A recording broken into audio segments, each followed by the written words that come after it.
Hi everyone. So how have you been getting on with the lifting of the lockdown? I hope that, like me, you've been able to meet up with more of your family and your friends, and that always makes such a difference.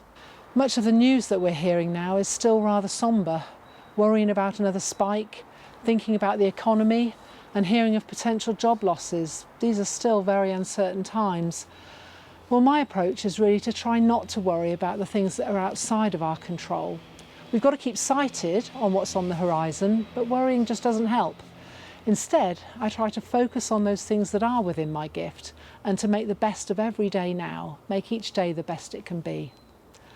Over the past fortnight, I've continued to get out and about, and it's just so encouraging to touch base with staff. I've been talking to some endoscopy staff, teams on both sites who've been working together to try to reduce waiting times, helping each other to tackle the backlog of patients waiting. Do you know, we have got some amazing teams all pulling together and doing things very differently in an attempt to provide more care for patients. So today I've taken the opportunity to come to Forest Home.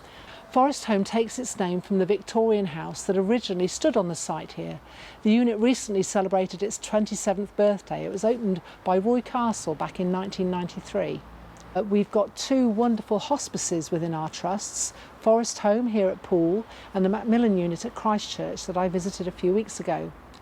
The team here at Poole is led by incredible palliative medicine consultants. People probably know that the COVID-19 had a big impact on the Macmillan unit because they moved into the Royal Bournemouth site for a few weeks.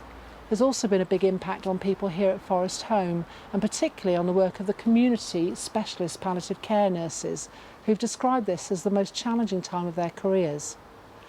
There have been many more complex patients out in the community who haven't wanted to come into an inpatient setting with all the restrictions for visitors, and so that's been very challenging for our teams. At the same time, the GPs and primary care have been changing things, and so it's been more for our staff to cope with.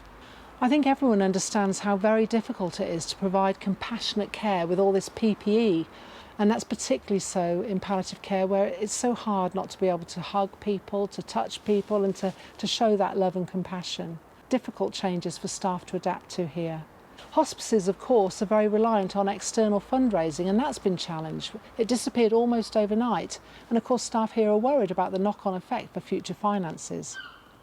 But despite all this, the teams have stepped up really quickly and digitally to prioritise everything that they can do remotely for their patients. There have been things like online outpatient clinics, online counselling for patients, and online support for the primary care teams as they've been dealing with their patients in the community. In this way, staff have managed to maintain services and keep supporting each other and those out in the community who are caring for those who are dying. Supporting each other, as we know, is so important, and the outpatient clinic here has been turned into a bubble for staff so they can take a break and relax and support one another. And the Forest Home charity has contributed to many initiatives aimed at helping staff keep going, for example through the donation of toiletries, hand creams and therapies. There's a brilliant complementary therapist team here, and they made over 1,000 aromatherapy inhalers to support staff across the trust in managing anxiety. What an amazing group of people. So throughout these times, and COVID has been horrible for so many, but we've seen real big improvements as well in the quality of care. Staff here have said they've really appreciated and valued the less bureaucracy in trying to get patients discharged and back into the community.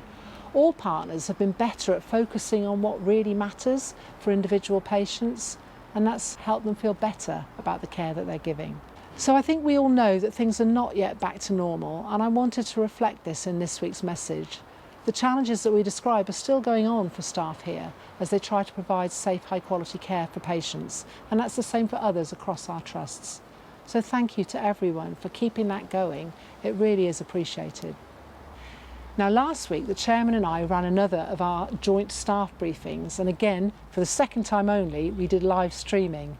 It was great to have so many of you joining us, so around 500 people this time, and we love seeing all the questions and the feedback in the chat bar.